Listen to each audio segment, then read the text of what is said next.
ምድራችንን አናውቃትም በሁለት ምክንያቶች።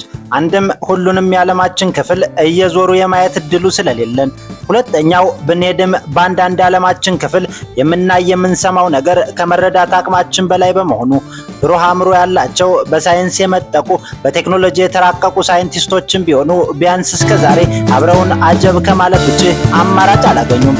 በዛሬው ጉዟችን ከሳይንስ አቅም በላይ የሆኑትን የምድራችንን ታላላቅ የተፈጥሮ ሚስጥራት አንድ በአንድ እንነግራችኋለን።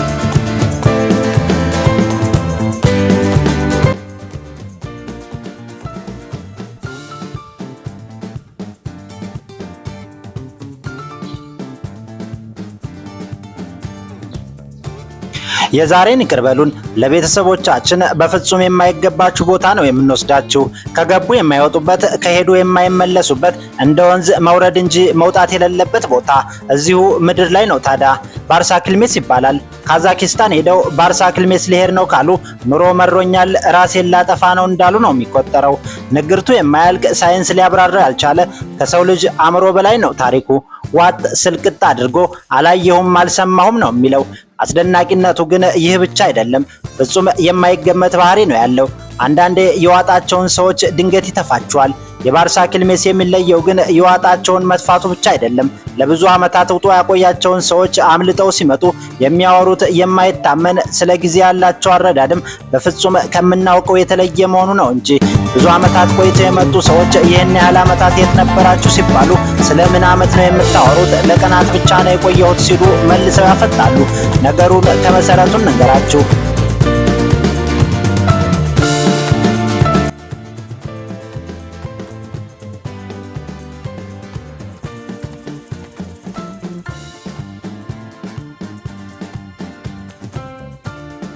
ካዛኪስታን በምትባል የ20 ሚሊዮን ዜጎች ሀገር ባርሳ ክልሜስ የሚባል ቦታ አለ።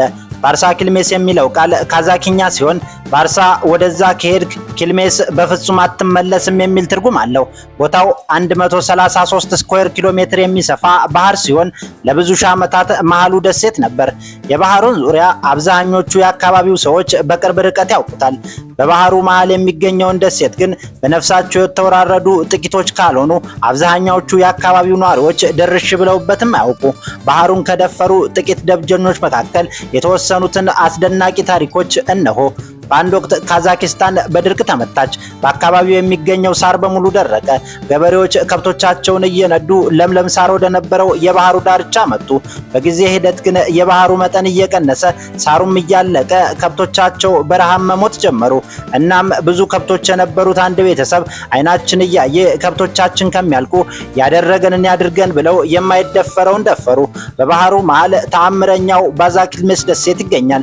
ደሴቱን ሰውም ሆነ ከብቶች ረግጠው ታያውቁምና የቤተሰቡ አባላት በደሴቱ በድርቅ ለተጎዱ ከብቶቻቸው በቂ ሳር እንደሚያገኙበት ተማምነዋል። እናም አንድ ቀን ከብቶቻቸውን እየነዱ ከሄዱ ወደማይመለሱበት ደሴት ለመድረስ በድፍረት ባህር ውስጥ ገቡ። ያ ቀን ቤተሰቦቹና ከብቶቻቸው ለመጨረሻ ጊዜ ምድር ላይ የታዩበት ቀን ሆነ። ከዚያ በኋላ ቤተሰቡም ሆነ ቁጥር ስፍር የሌላቸው ከብቶቻቸው ምን እንደሆኑ የት እንደገቡ ማንም የአካባቢው ሰው አያውቅም።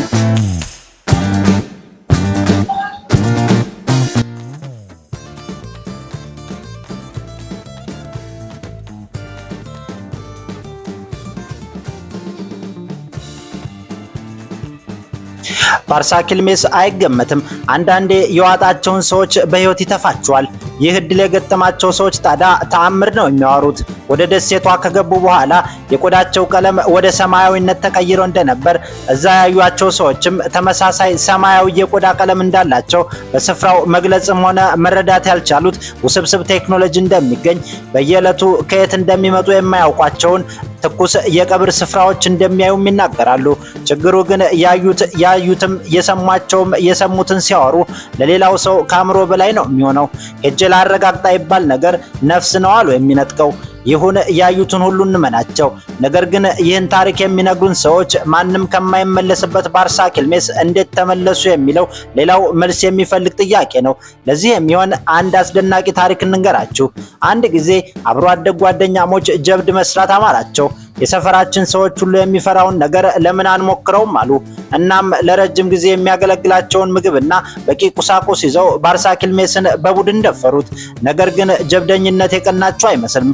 ወጣቶቹ ከሄዱ ቀናት፣ ወራት፣ እንደ ቀልድ ዓመታትም ተቆጠሩ። ያው የሚታወቀው ዕጣ ፈንታ ገጥሟቸዋል ተብሎ ተደመደመ። ዘመድ አዝማድ እርሙን አወጣ። የጓደኛሞቹ ነገር ተረስቶ ቤተሰብ ኑሮን እንደ አዲስ በጀመረ በ30ኛው ዓመት ግን አንድ ያልተጠበቀ ነገር ተከሰተ። ከጓደኛሞቹ መካከል አንዱ ብቻውን ተመለሰ። ሀገር ተሰባስቦ ጉድ እየተባለ እዛ ምን እንደገጠማቸው ጓደኞቹስ የት እንደሆኑ ተጠየቀ። ልጁ ጓደኞቹ ምን እንደገጠማቸውም ሆነ እሱም እንዴት ከዛ ሊወጣ እንደቻለ መልስ የለውም። ብቸኛ የሚያውቀው ነገር ቢኖር ከጓደኞቹ ጋር ባርሳ ኪልሜስ የሄዱት እነሱ እንደሚሉት ከ30 ዓመት ሳይሆን ከ3 ቀን በፊት መሆኑን ብቻ ነው።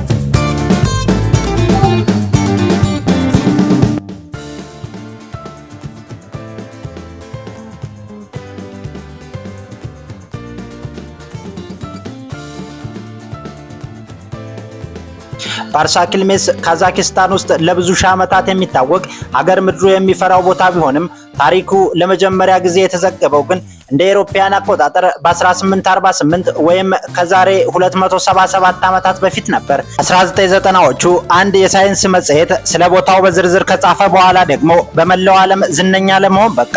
ባርሳ ኪልሜስ ፍጹም ተቀያያሪ ባህሪ አለው። ዛሬ ላይ ደሴት አይደለም።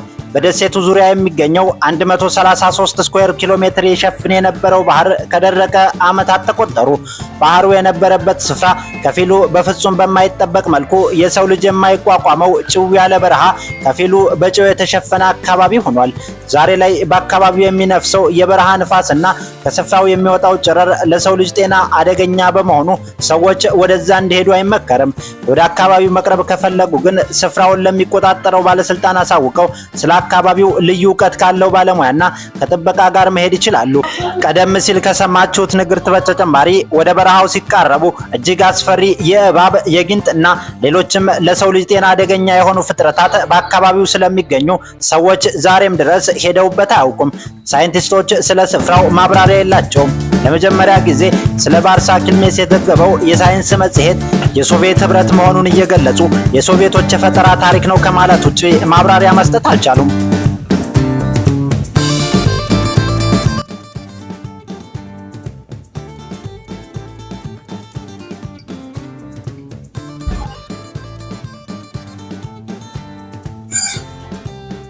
የስነ ፍጥረታትን ድብቅ ሚስጥራት የያዘ ልዩ ፍቃድ ከተሰጣቸው ተመራማሪዎች ውጪ የሰው ልጅ አይቶት የማያውቅ ጥብቅ ቦታ ነው። ሳሪሳሪኔሚያ ይባላል። በደቡብ አሜሪካ በቬንዙዌላ ነው የሚገኘው። ከስነ ፍጥረት ወይም ምድር ከተፈጠረች ጊዜ ጀምሮ ከሰው ልጅ ጋር ንክኪ ኖሮት አያውቅም ተብሎ ይታመናል።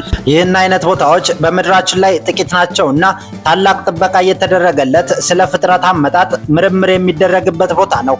የሚያስደንቀው ደግሞ በዚህ ስፍራ እስካሁን የተገኙ ነፍሳትም ሆኑ እጽዋት በሌላ በየትኛውም የዓለማችን ክፍል አይገኙም። የለም ስፍራው የቀደምት ስልጣኔ ማዕከል ነው የሚሉም አሉ። መረጃ ይጠቅሳሉ። አናቱን ልብ ብለው ይመልከቱ። በአዋቂ የተጠረበ ድንጋይ ነው የሚመስለው። ይህማ የተፈጥሮ ስራ ነው ካላችሁን ሌላ አስደናቂ ነገር እናሳያችሁ። በተራራው መሃል 4 ታላላቅ ጉድጓዶች ይገኛሉ። 4ቱ ጉድጓዶች በተመሳሳይ በኩል ቅርጽ ክብ ተደርገው የተሰሩ ናቸው።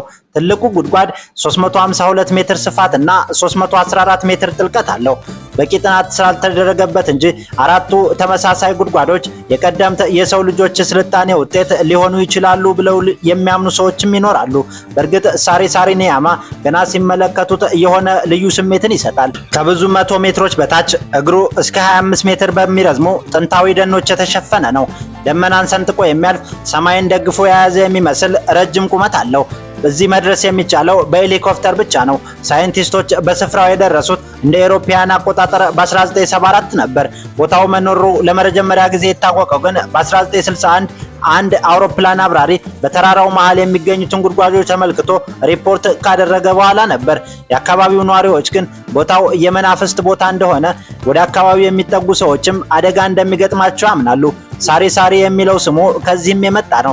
ሳሪ ሳሪ መናፍስት የሰው ስጋ ሲበሉ የሚያሰሙት ድምጽ ነው ብለው ያምናሉ። ስፍራው በተገኘበት የመጀመሪያዎቹ ዓመታት ይህ ነገር እውነት ሊሆን ይችላል ተብሎም ተፈርቶ ነበር። በ1961 ጥናት ለማድረግ የሄዱ ተመራማሪዎች ጠፍተው መቅረታቸውን የዘገቡ ሚዲያዎችም አሉ። የለም የጠፋ ተመራማሪ የለም የሚሉም አሉ። በ1974 የተደረገው የሳይንቲስቶች ጉዞ ግን በትክክል ተመዝግቦ የሚገኝና በፈተናዎች የተሞላ ነበር። በሄሊኮፕተር የተራራው ጫፍ ካረፉ በኋላ በገመድ ተንጠላጥለው ወደ ውስጥ የገቡ ተመራማሪዎች በጉድጓዱ ውስጥ መውጣት አቅቷቸው ለበርካታ ምርምር ይጠቅሙ የነበሩ ጥንታዊ ደኖችን ጨፍጭፈው መውጣታቸው ተዘግቧል። በእርግጥ ስፍራው የተፈራውን አይነት ገዳይ አለመሆኑን 1974 በኋላ ሳይንቲስቶች በተደጋጋሚ ባደረጉት ጉዞ ማረጋገጥ ተችሏል። በጉድጓዶቹ ውስጥ ከሰው ልጅ ንክኪ ርቀው የሚገኙት ነፍሳቶችና እጽዋት ግን ዛሬም ተመርምረው አላለቁምና አንድ ቀን የስነ ፍጥረትን ቋጠሮ ይነግሩን ይሆናል ተብሎም ይታመናል።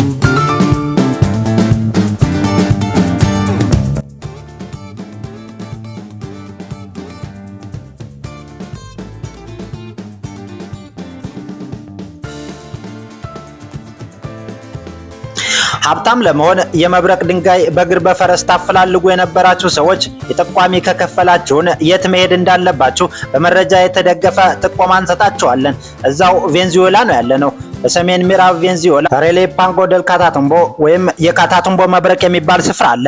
እኛ ጋር አመት ጠብቆ በክረምት የሚበጣው አንዴ ብልጭ ሲል ልባችንን ትርክክ የሚያደርገው መብረቅ ዋና ከተማው እዚህ ነው። የዓለም የመብረቅ ዋና ከተማ የሚለው አገላለጽ የኛ አይደለም። ናሳ ለ11 ዓመታት በስፍራው ካደረገው ምርምር በኋላ ለመንደሩ የሰጠው ቅጽል ስም እንጂ እዚህ በአንድ ሰዓት ውስጥ ብቻ 280 መብረቆች አካባቢውን ይመቱታል። በአንድ ዓመት ውስጥ 1.2 ሚሊዮን ጊዜ መሆኑ ነው። በስፍራው የሚወድቀው መብረቅ የሚያመነጨው 1.6 ሚሊዮን ቮልት የሚሆነው ኃይል አንድ ሙሉ ከተማ የማብራት ኃይል አቅም አለው። ካታቱምቦ ከመገኘቱ በፊት በምድራችን ላይ ብዙ መብረቅ የሚመታው ቦታ በአፍሪካ በኮንጎ ወንዝ ተፋሰስ ውስጥ ተብሎ ይታመን ነበር። ካታቱምቦ ሰው ከሚኖርበት አካባቢ ርቆ የሚገኝ በማራካይቦ ሐይቅና በእጽዋት በተሸፈነ አካባቢ ነው የሚገኘው። መምጣት ለሚፈልጉ ሰዎች ግን የዓለማችን የመብረቅ ዋና ከተማ መድረስ የሚቻለው በጀልባ ብቻ ነው።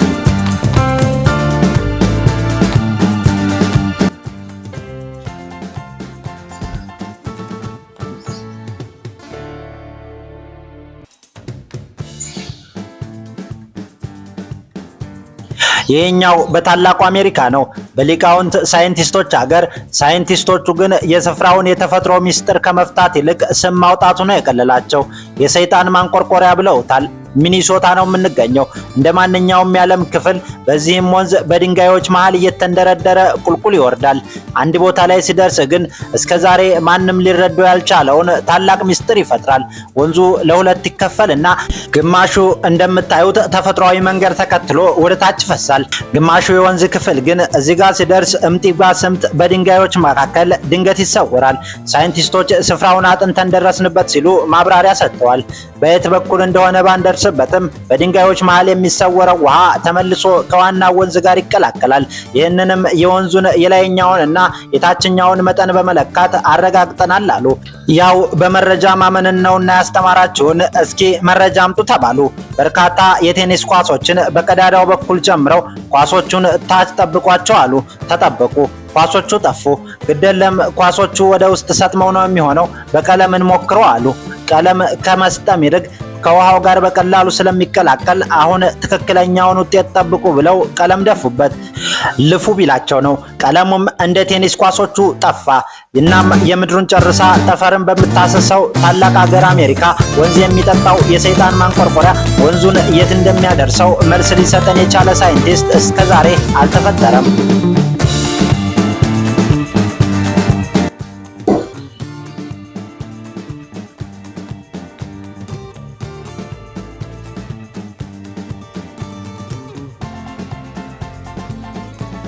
እንደ አውሮፓውያን አቆጣጠር ግንቦት 2019 ሚንስክ ቤላሩስ አንድሬ ትርኮኖሚስ የተባለ ቤላሩሳዊ ወጣት በጉዞ ላይ ነበር። በጉዞ ወቅት የገጠመውን ነገር በካሜራ ባያስቀረው ኖሮ ግን ቢያወራው የማይታመን ለማስረዳትም ከባድ ይሆን ነበር። ምክንያቱም ላለፉት 500 ዓመታት ይህንን የተፈጥሮ ክስተት አየን ብለው ሪፖርት ያደረጉ ሰዎች ቢኖሩም ማንም ሊያምናቸው አልቻለም ነበር። እንደገጠመው እንመልከት።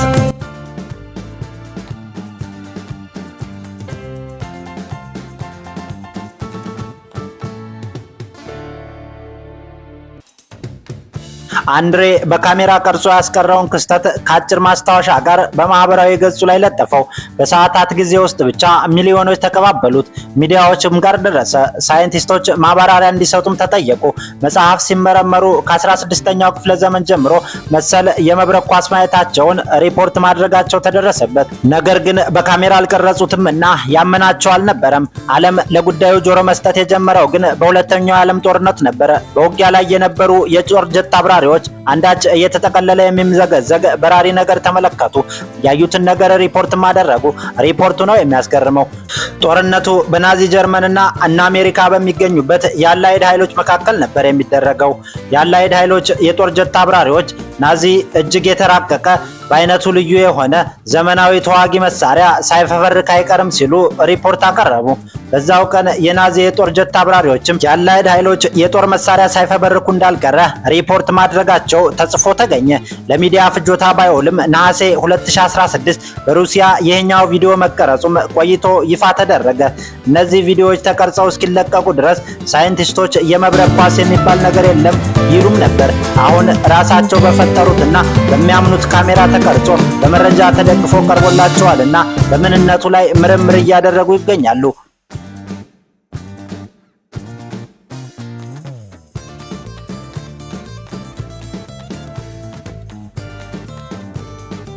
በልጅነታችሁ የሰማችሁትን እንቆቅልሽ እናስታውሳችሁ። እንቆቅልሽ ትባላላችሁ። ምን አውቅልህ? ወደታች የሚወርድ ወደ ላይ የማይወጣ። መልሱ ቀላል ነው።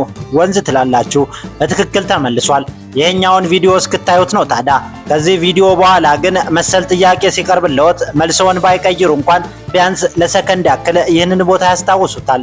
ፏፏቴ ነው። በተፈጥሮ ሕግ መሰረት ወደ ታች መፍሰስ ነበረበት። እሱ ግን ሕግ ለምን ያለ ይመስላል? ሽቅብ ወደ ላይ ነው የሚፈሰው። እንዴት ሆኖ?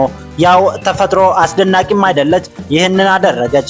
በተለያዩ ቦታዎች እየዞረ ፎቶግራፍ በማንሳት የሚታወቅ አንድ ግለሰብ ይህንን ታምር ቀርጾ ለዓለም አስተዋወቀው።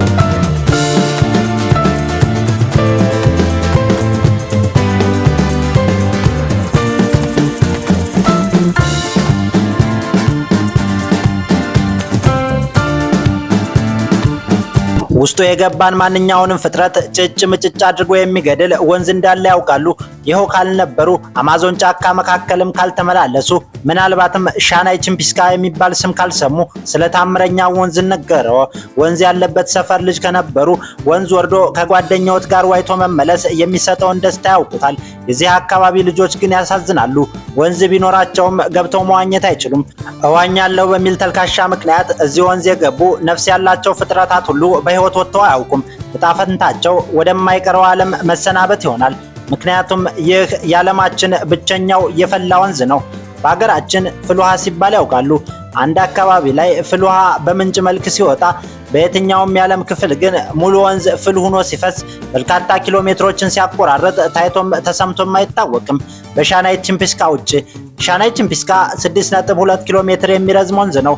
100 ዲግሪ ሴልሺየስ ሙቀት አለው። ይህ ማለት ምድጃ ላይ ጥላችሁት የፈላ ውሃ እንደማለት ነው። በዚህ ምክንያት በሌላው ዓለም የሚታወቀው አይነት የወንዝነት አገልግሎትን አይሰጥም። ይልቅስ የአካባቢው ነዋሪዎች ለመድኃኒት ይጠቀሙታል። በወንዙ የሚቀዳ ውሃ ለበርካታ ህመሞች ፍቱን መድኃኒት እንደሆነ ይነገራል።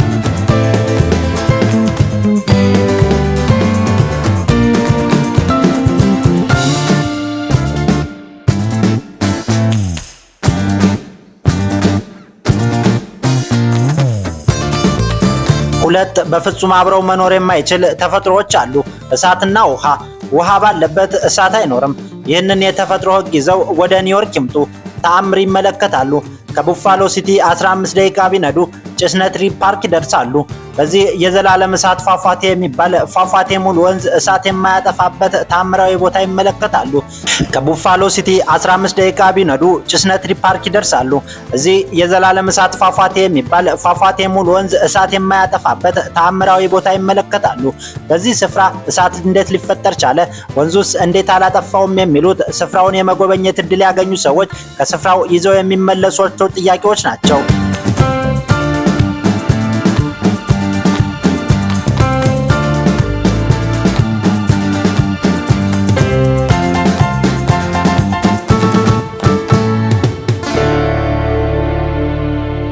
ይሄኛው አንታርክቲካ ነው። በግግር በረዶ መሃል የደም ፏፏቴ ይባላል።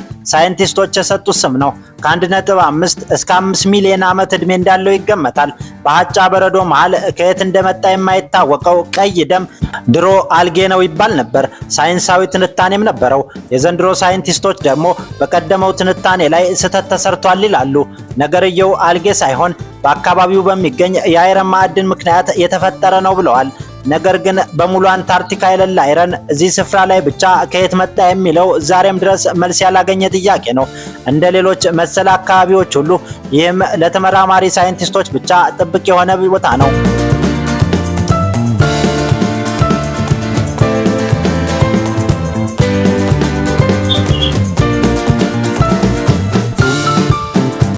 ምድርን ወገባ ገዳዋ ላይ ወደ ጎን እኩል የሚከፍላት የሐሳብ መስመር የምድር ወገብ ይባላል። 13 የዓለም ሀገራት አቆራርጦ ያልፋል። ኢኳዶር አንዷ ናት። ኢኳዶር የሚለው ስሟ በራሱ ስፓኒሽኛ ሲሆን በእንግሊዘኛ ኢኩዌተር፣ በአማርኛ የምድር ወገብ የሚል ትርጉም አለው።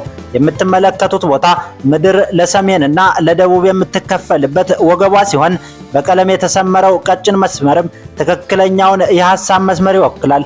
ይህች ቀጭን መስመር ታዲያ ከሌላው የምድራችን ክፍል ትለያለች። እዚች መስመር ላይ እንዲህ እንደምትመለከቱት እንቁላል በሚስባር ጫፍ ላይ ይቆማል። እኩል 12 ሰዓት ቀንና 12 ሰዓት ጨለማ የሚሆንበት ብቸኛው የምድራችን ክፍልም ነው። በመጋቢትና በመስከረም ወራት ከመጡ ደግሞ እዚህ ቦታ ላይ ጥላ የሚባል ነገር አያዩም። በምድር ወገብ ላይ ቆመው ኪሎ ቢመዘኑ ከመደበኛ ክብደቶ ያነሰ ነው የሚመዝኑት።